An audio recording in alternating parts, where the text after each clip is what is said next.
Jananim Sharadam Devim Ramakrishnan Jagadgurum Padapadme Tayo Shritva Pranamami Muhurmuhu.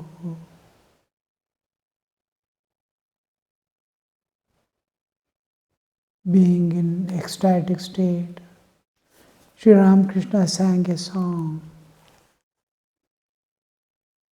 A rare thing the world witnesses when a person is in ecstatic state, which most of us do never see in our lives. We see an angry man, we see a person weeping, we see people unable to bear joys and sufferings, but not in an ecstatic state where he is unaware of the world and his own bodily existence, and is dancing in joy or has become totally immovable, being in higher levels of consciousness. If there is the divine grace, we might see sometime someone, if God wishes, He will show us anyone who is there in the Samadhi Sthiti. So we see here Sri Ramakrishna in ecstatic state, he was dancing and singing. Now the next song appears, he sang again, Mother, thou art the sole Redeemer, thou the support of the three gunas, higher than the high, most high. Thou art compassionate, I know, who takest away our bitter grief. Sandhya art thou and Gayatri, thou dost sustain this universe. Mother, the help art thou of those that have no help but thee, O eternal beloved of Shiva. Thou art in earth, in water, thou liest at the root of all, in me, in every creature. Thou hast thy home, thou clothed with form, yet art thou formless reality.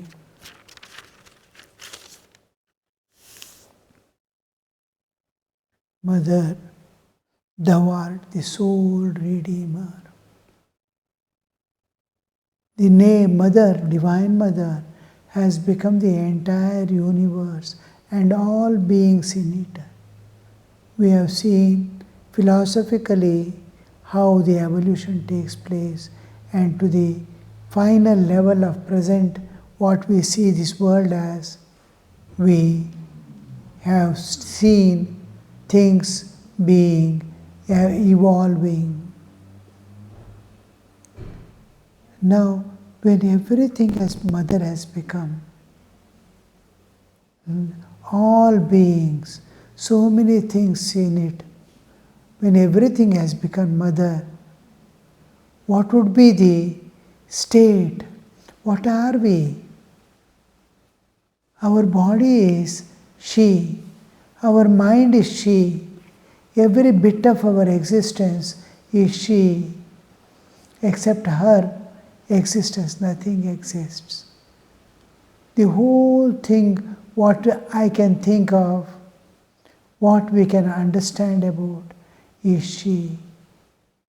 And just like in me, if anything is there to remove, to destroy, to release, to make it disappear, everything is my control, my right.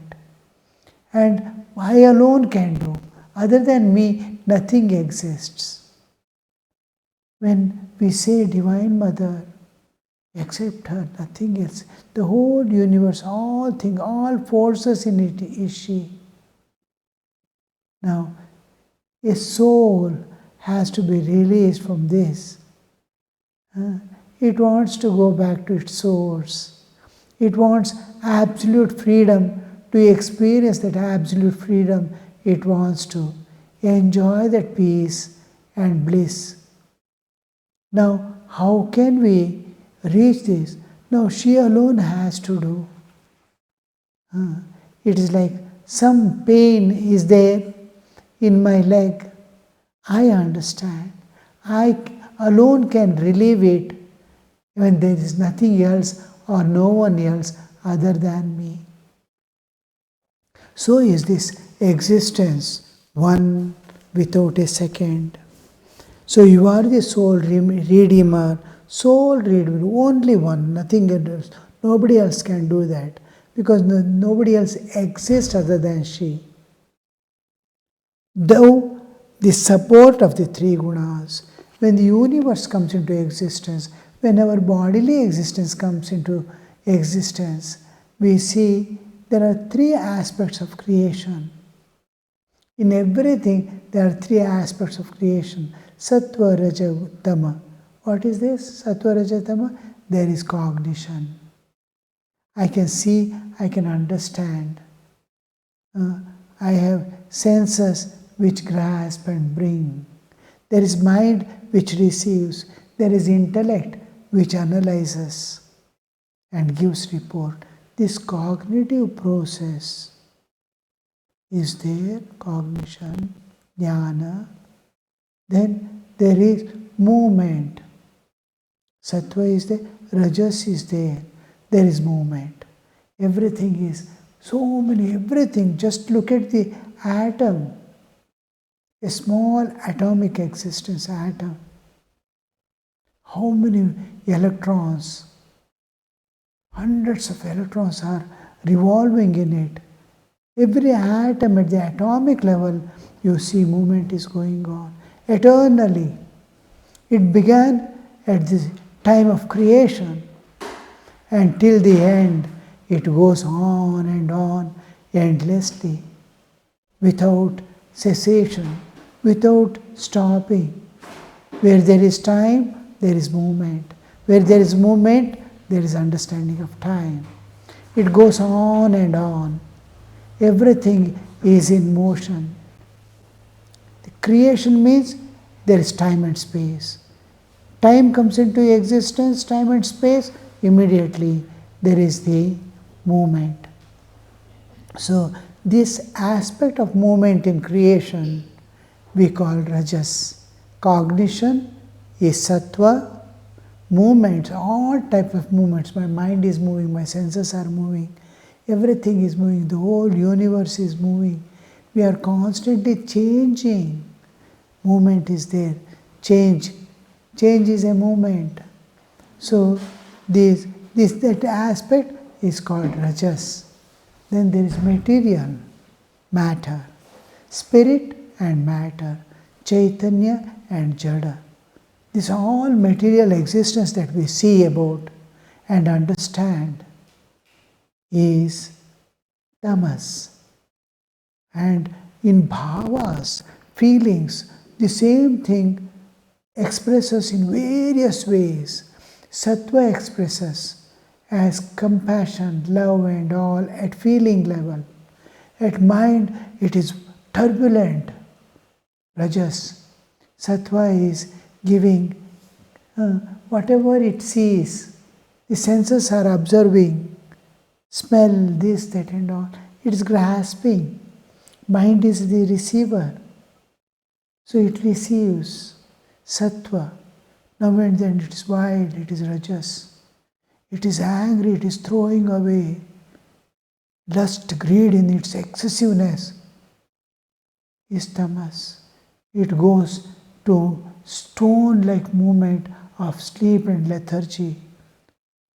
It is at mental level you see how it acts. Tamas is acting. In feeling, love, getting hurt, Rajas, getting frustrated, disgusted, feeling level. Tamas is gathering. At gross physical level also it is there. At subtle level is all there, its mental level, intellectual level, all levels the sattva, rajas, tamas expresses.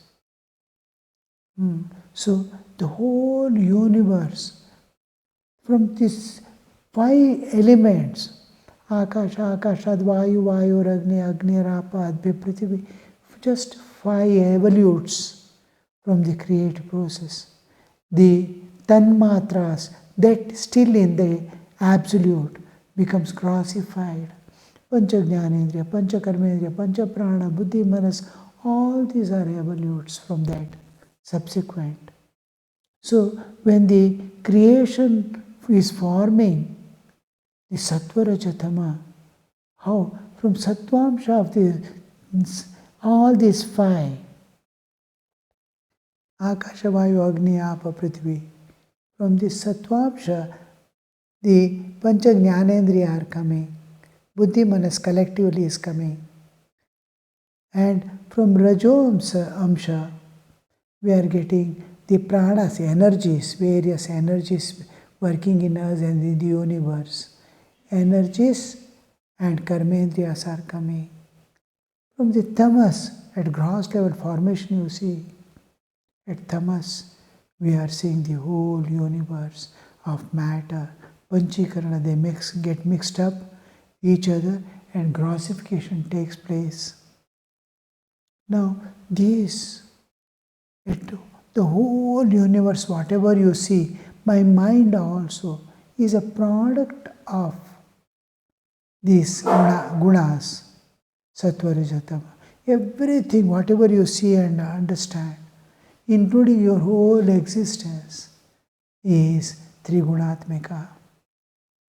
So, except 3 gunas, movement, cognition, and matter, nothing exists. So, this is the Divine Mother.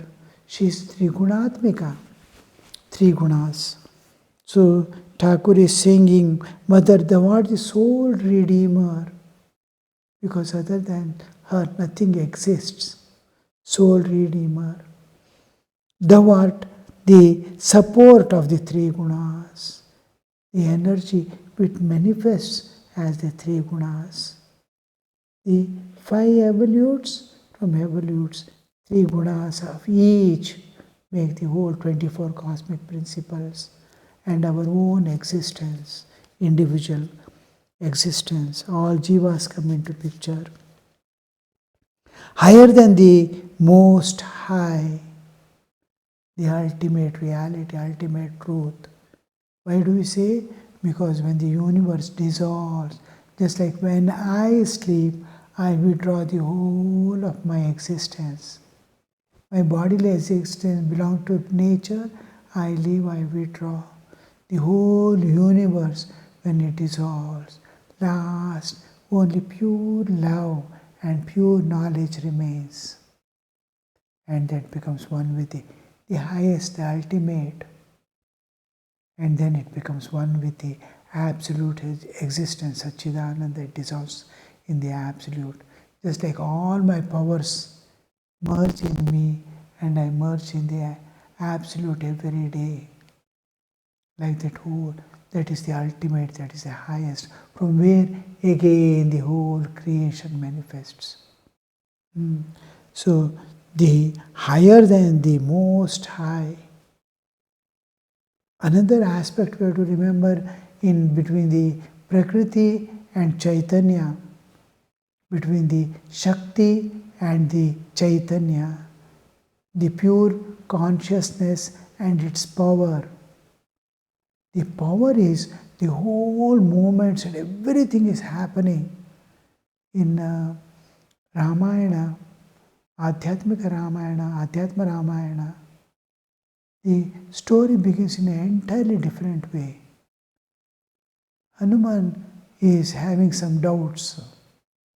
Rama asks Sita to clear the doubts. He explains something. He is unable to grasp it. Then he asks Sita to explain. Then Sita says, Rama, you know what is Rama? There is nothing called Rama. I am that.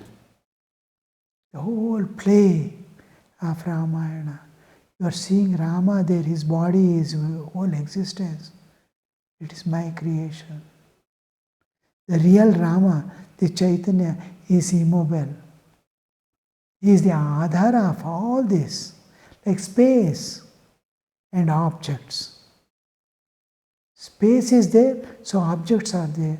But space is not limited or interferes nor instigates any of the things. It is not affected by it.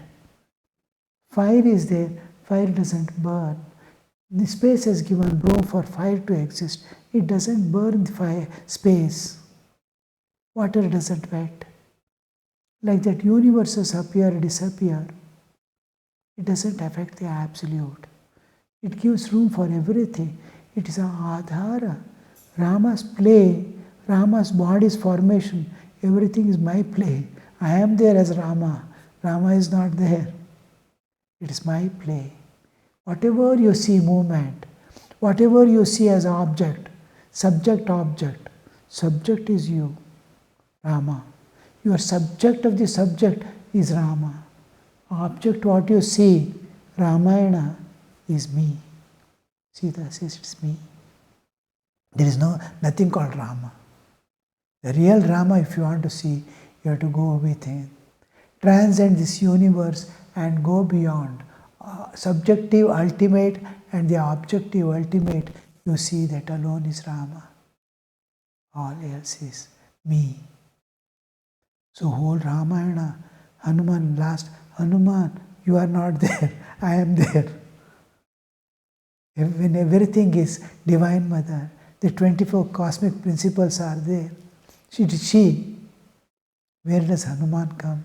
Where does Rama come? All is her play. And she is playing. Look at the vision of the reality.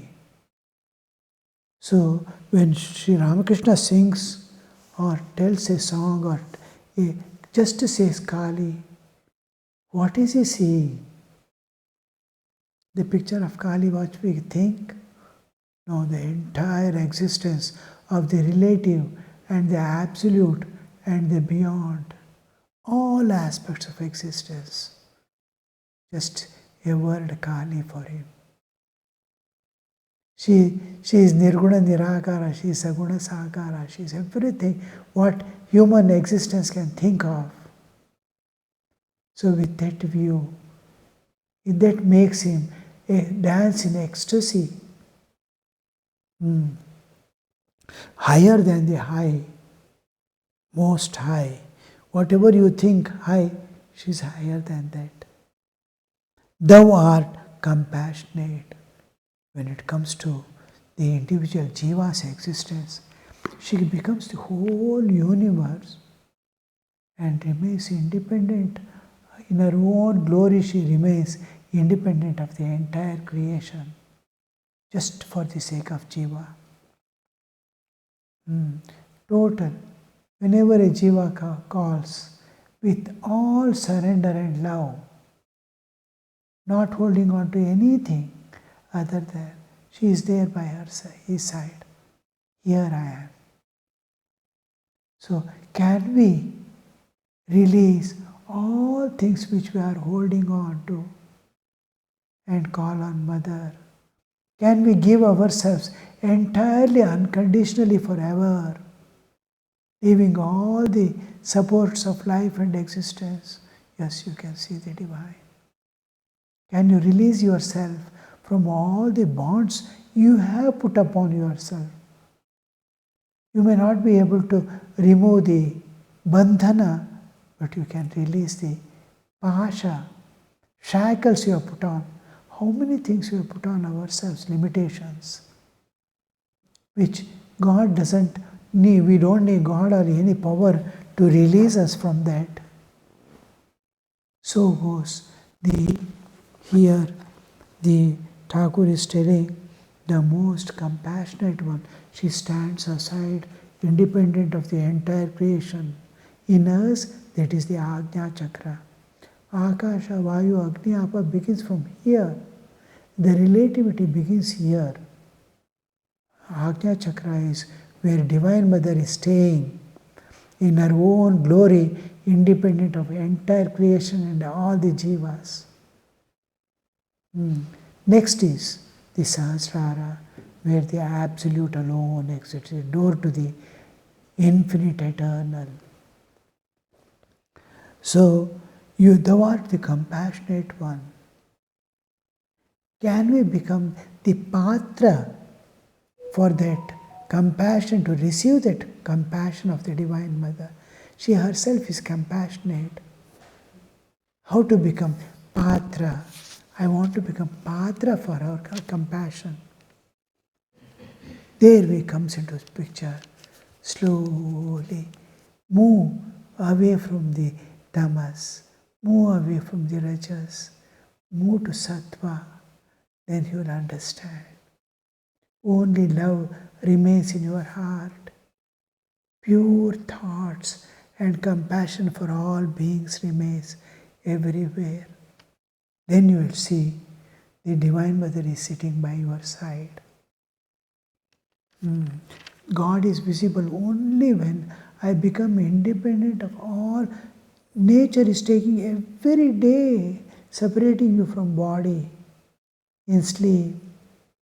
How you live the body? What are you in this body? How do you identify? Dream body in dream. Who are you? Can you think of you independent of body? It is this part which is going to realize God. With bodily existence, you have only this world. The more you love this world, hold on to this world, except in collective aspect, you will be body alone. Intensely body you become. More you love God, more you love all beings equally, equanimity, you are becoming spirit, spiritual. More and more you love all beings, this beautiful nature you love. Love God. Don't focus your love and attention on one thing. Release it. Then you'll see God.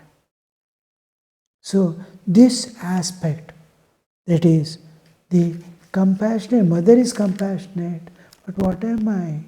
How to receive that compassion of her? When will she come and when will I sit on her lap with authority? I am yours. That happens when you release yourself from these bonds, sattva, rajas, tamas, and this bodily identity. Just try to recognize your existence independent of body. Everyday nature shows, can you turn inward and dive within to know yourself independent of body? Yes, you see God alone. Within you, you see God. Without, outside also, you see the same divine, same God outside. Thou art compassionate, I know, who takest away our bitter grief. Bitter grief. Bitter grief is my bodily existence. All causes of all pain and suffering and bondage is this. However pain is there in the body, the moment you sleep, that pain is not there. Whatever bondage and sufferings are there mental, if you enter into deep sleep, there is no pain of the mind or bondage. So this identity with the body is the biggest cause of grief and bondage, sufferings and transmigration from one body to another body. Till you realize your own self, you have to keep moving, inevitably. And if you can, tune to nature, tune to all beings, tune to divine and live in the same way you are living in the family now, with all people and everything, all activities going on. Then you are mukta, you are free from all bonds and suffering. Immediately you shrink back to your real existence. You recognize your divinity. At all times you must be in tune with God with nature and with all beings. Expand yourself. Let the microcosm merge in the macrocosm. Then you see that you are divine, and wherever you see, it is divine. So, Sandhya art thou, Gayatri art thou. Thou dost sustain this universe. Sandhya, most charming time, and where the nature is changing her clothes. The day is going and night is coming. Night is going away and day is coming. This is one Sandhya. And whatever rituals we do in trying to offer our gratitude, that act also is called Sandhya, Sandhya Vandana. Sandhya. It is ritualistic part of Hinduism where we offer our gratitude in Surya Namaskara. How we offer. The life is sustained on this earth only because of sun. This is Savitra, which is self-luminous and illumines everything and also stands beyond. This is the representative of the cosmic energy, prana, which is sustaining all lives together. So this sustenance principle, which is making the expressing consciousness, expressing through matter, is Chaitanya, is life. Life is expression of consciousness. I am conscious. This consciousness through matter, body, is life. Wherever you see consciousness expressing to Chaitanya, expressing to Jada, is life. So this life, what is sustaining this life? The expression of consciousness Chaitanya. And it is possible only because of the sunlight on this earth. If sunlight is no life on this earth, it is representing the Absolute. It is representing the Mother Nature. So we offer our salutations every day in Surya Namaskara. Om Shanti Shanti Shanti Harihi Om Tat Sat Shri Ramakrishna Arpanamastu.